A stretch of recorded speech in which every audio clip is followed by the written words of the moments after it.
En 1965, Françoise Dolto écrit la préface du livre Le premier rendez-vous avec le psychanalyste de Maud Manoni. Et le chapitre 7 de cette préface s'intitule « La société, entre parenthèses l'école, son rôle pathogène ou prophylactique ». J'ai décidé de lire le passage complet de ce 7e chapitre de cette préface, car elle est ce passage, il est extrêmement éclairant en ce qui concerne le regard d'avant-garde que portait Françoise Dolto sur les aspects pathogènes de l'école.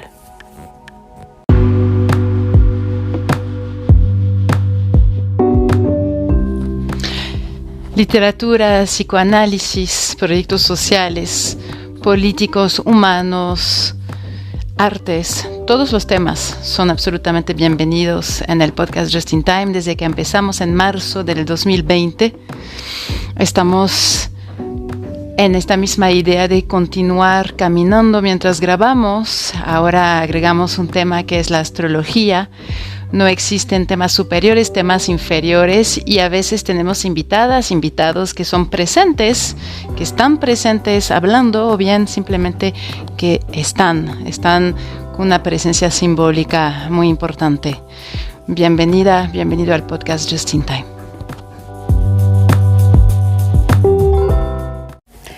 Qu'il me soit permis de souhaiter que les psychanalystes praticiens n'aient à soigner que des cas relevant en effet des désordres profonds de la vie symbolique qui, eux, datent d'avant 4 ans et non de ces difficultés réactionnelles saines à la vie scolaire actuellement effectivement pathogènes.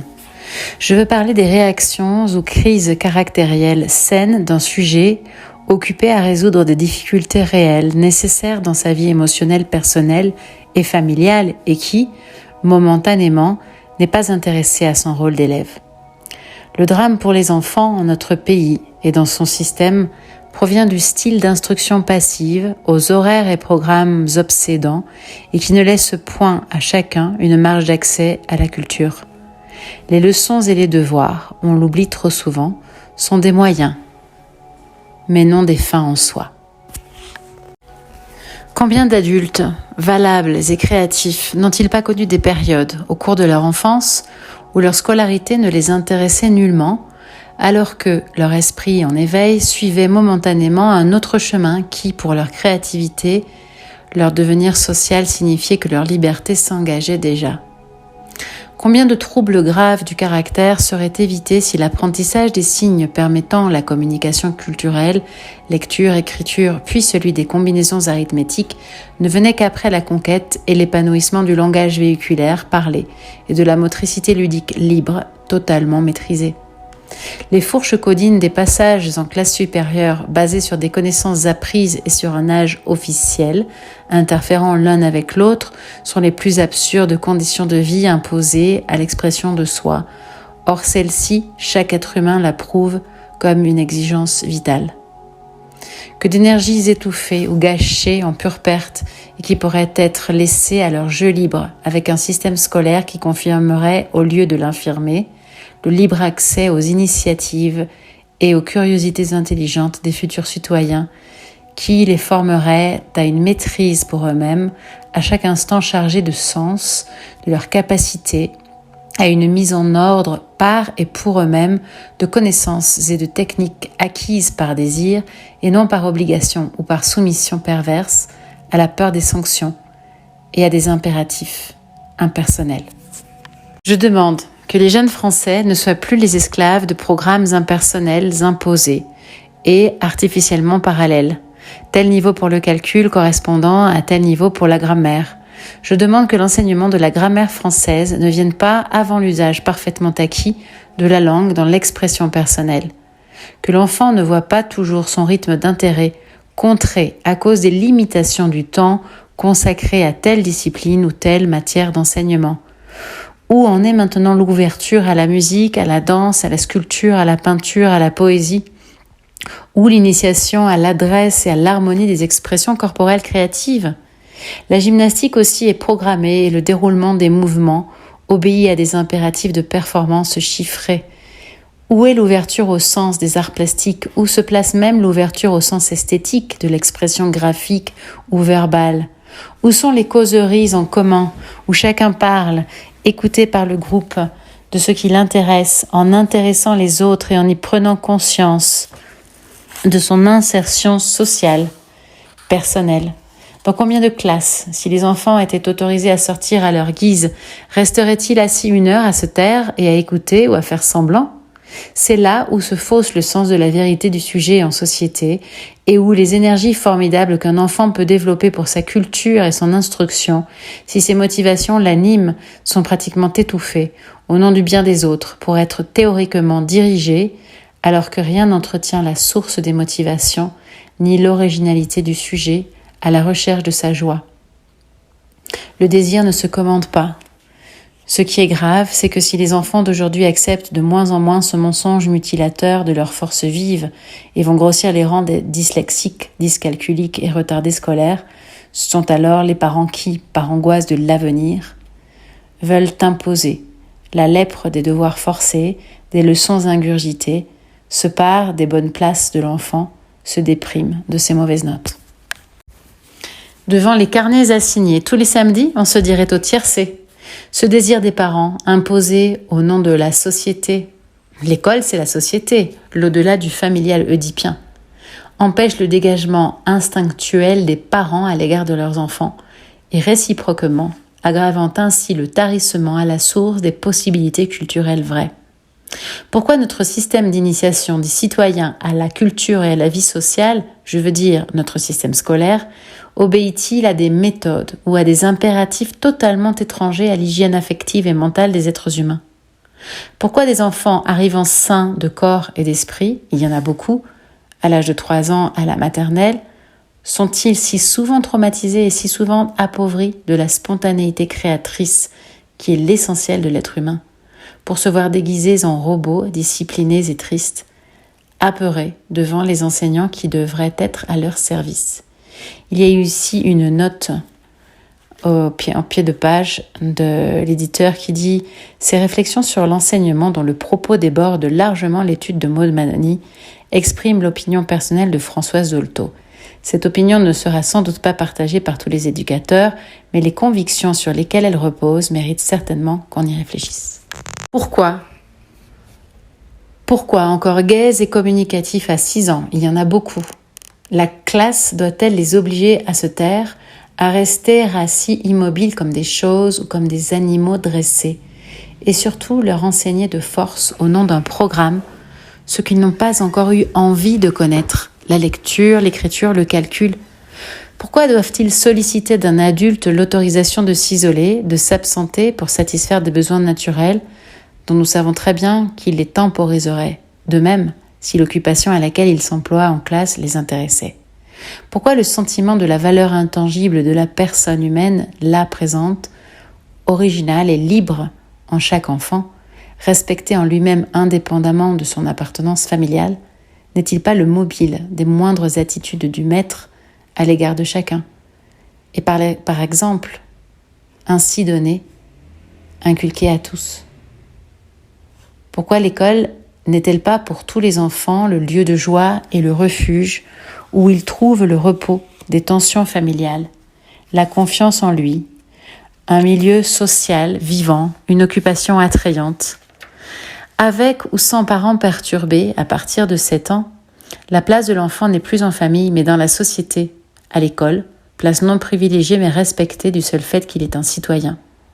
Chacun des responsables de l'administration de l'école devrait être au service de chaque enfant et chaque enfant le sentir, si l'on veut qu'ensuite il désire librement prendre à son tour sa juste place créatrice selon ses capacités dans la société. Que voit-on? Non pas des enfants accueillis à l'école, mais des enfants soumis aux rouages anonymes d'une machine administrative. La discipline fait, dit-on, la force des armées, car chacun doit y être irresponsable de la mort qu'il doit donner. Médiateur anonyme qu'il est de l'instinct de défense d'un groupe national soumis à une hiérarchie de commandement, aliéné par contrat, dont son chef afin que puisse être préservée en chacun la hiérarchie structurée pour donner la vie et non pour la prendre. Mais la discipline à l'école ne peut venir que de chaque enfant et du fait seul qu'il focalise mieux ses désirs sur ce qu'il brigue lui-même d'apprendre, et seulement dans ce cas. Toute discipline pour elle-même est absurde. Quant à la discipline imposée par un chef pour ne pas gêner l'activité des autres, elle instaure la passivité stérile au rang de valeur. Il n'y a qu'à voir comment un enfant peut s'abstraire et jouer seul à quelque chose qui le captive au milieu du plus grand désordre et du plus grand bruit pour s'apercevoir tout de suite que ces autres à protéger peuvent, avec fruit, être enseignés, à s'abstraire à l'école, aussi bien que dans leur jeu. Ceux qui ne trouvent pas encore à focaliser leurs intérêts en classe n'en seraient pas à jamais détournés comme ils le sont par une discipline mortifère.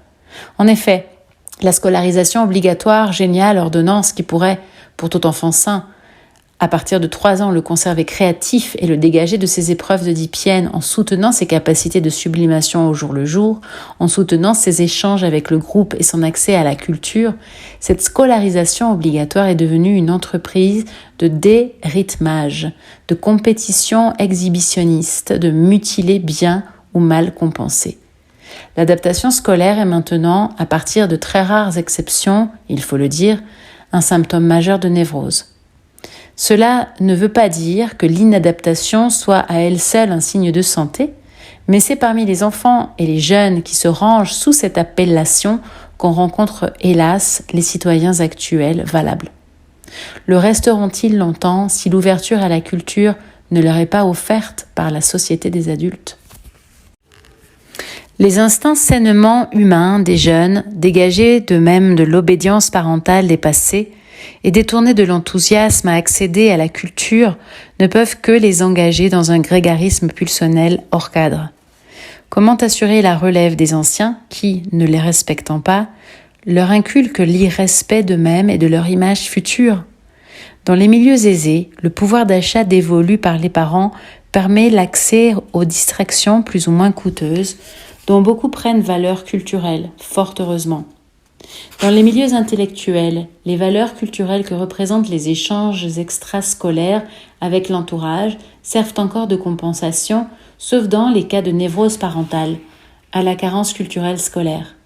Mais dans les milieux de travailleurs manuels, de commerçants, de fonctionnaires, que peuvent faire de leurs énergies en jachère des garçons et des filles jusqu'à 16 ans, obligés par la loi à une scolarité pour eux sans intérêt, en marge des échanges qui les valoriseraient ? Comment s'intégrer à une société qui leur fait reproche, ouvertement, de n'avoir pas aimé les bancs de l'école, les connaissances livresques, les palabres impersonnelles de leurs maîtres, la discipline passive et les jeux sans risque ?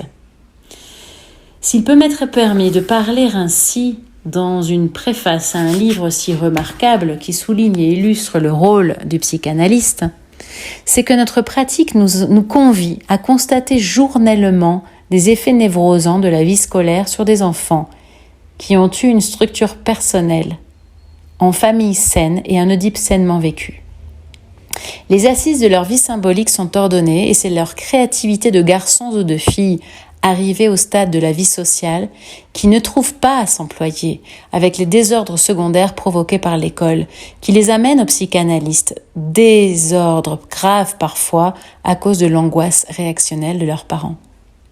Si je jette ce cri d'alarme, c'est que je suis convaincue du pouvoir émotionnel de la vie de groupe en milieu culturel, quand le groupe répond effectivement au désir de créativité et de fécondité symbolique dans les échanges interhumains dont un enfant est capable à partir de 7 ans, alors que la structure de sa personne est achevée dans le milieu parental.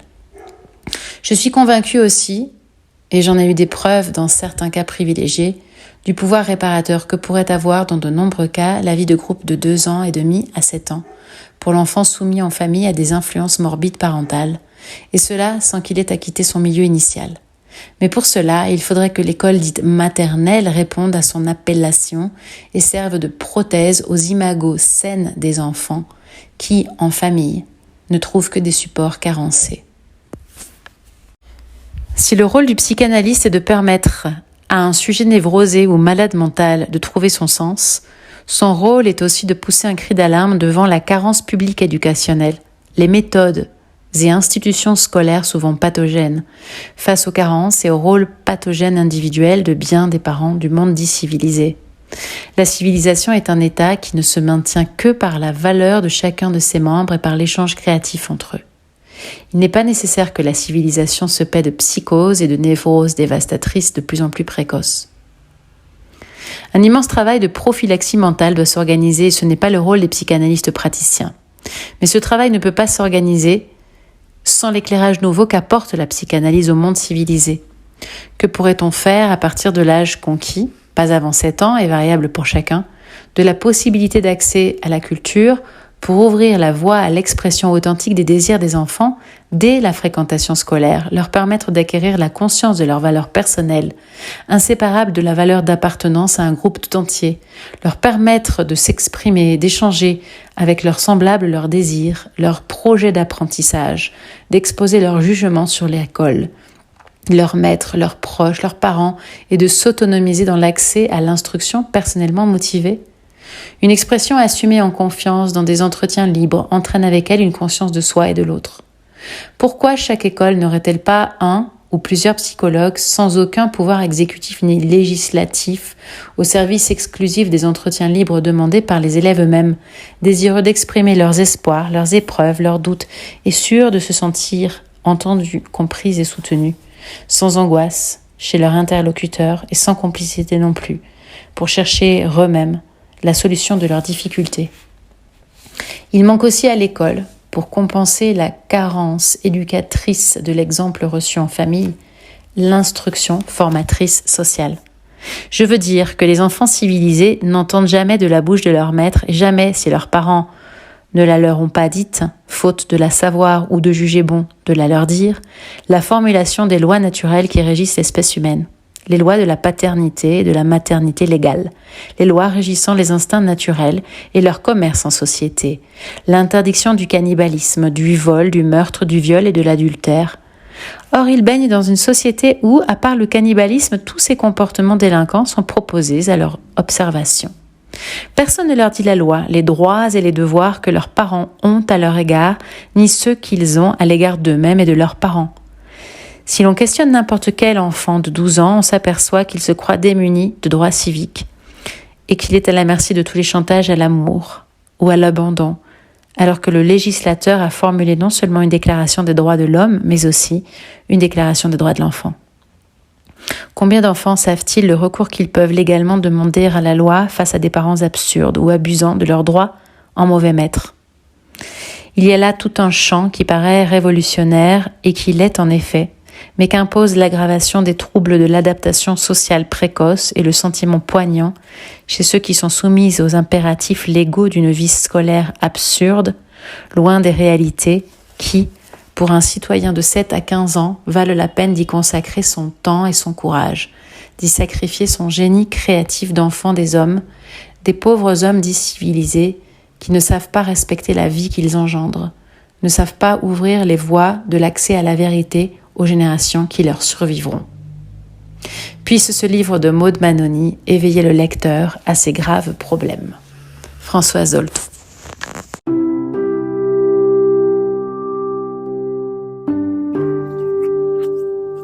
Muchas gracias por tu escucha, tu participación y tus comentarios, así como tu apoyo. Nos vemos en la próxima edición del podcast Just in Time, en cualquiera de sus temporadas. Buen día, buenas noches.